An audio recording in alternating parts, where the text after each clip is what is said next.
Brilliance Audio presents It Takes Heart by Tif Marcelo, performed by Joy Rigogliano and Ruben Wee. 4 years ago. One didn't need to go to business school to understand that scarcity of goods increased demand, and in the case of the garter toss at a wedding, it could escalate to a brawl. But Brandon Puso, a graduate of a bona fide business school, also understood that despite his objections against the garter toss contest, the groom, his eldest brother, Christopher, had the final say. In everything. So he'd embedded himself with the 3 other single men at Chris and Eden's nuptial reception, and given the contest his all.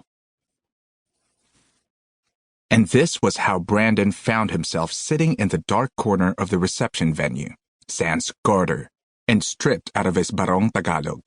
Now wearing a white V-neck shirt, he sipped a sinful Dalgona coffee with a Ziploc bag of ice pressed against his left knee. The bartender apparently felt really sorry for him, and watched the rest of the family dance the cha-cha slide. The chair beside him screeched back, pulled by a hand with perfectly manicured nails. Well, this is where you've run off to," a familiar voice said. Brandon tore his gaze from the dance floor to the ever-elusive and gorgeous Geneva Harris, his big sister's best friend and the +1 to all their family dinners growing up in Annapolis, Maryland. He sat up, all but forgetting his knee. Brandon had spent so many nights with Geneva across the hall during sleepovers with Beatrice that he'd had a natural simultaneous inclination to think of her like family and as his forever crush.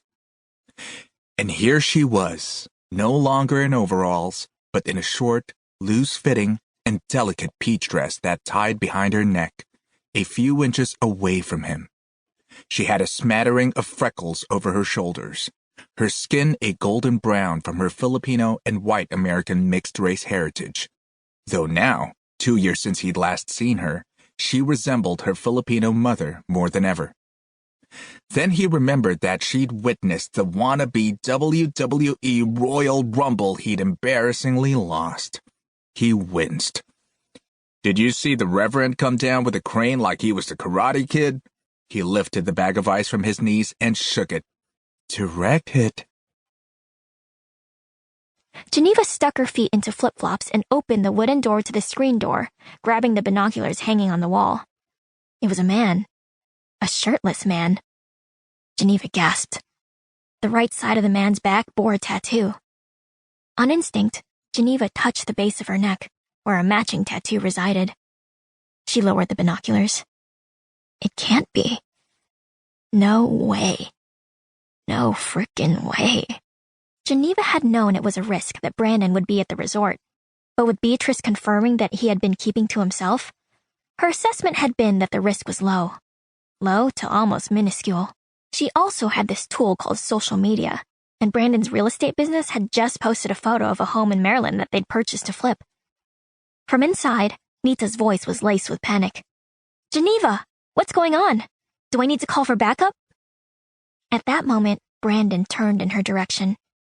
Geneva backpedaled and ducked into the house, stumbling over her feet. She pressed her hand against her heart. It pulsed like a hummingbird's.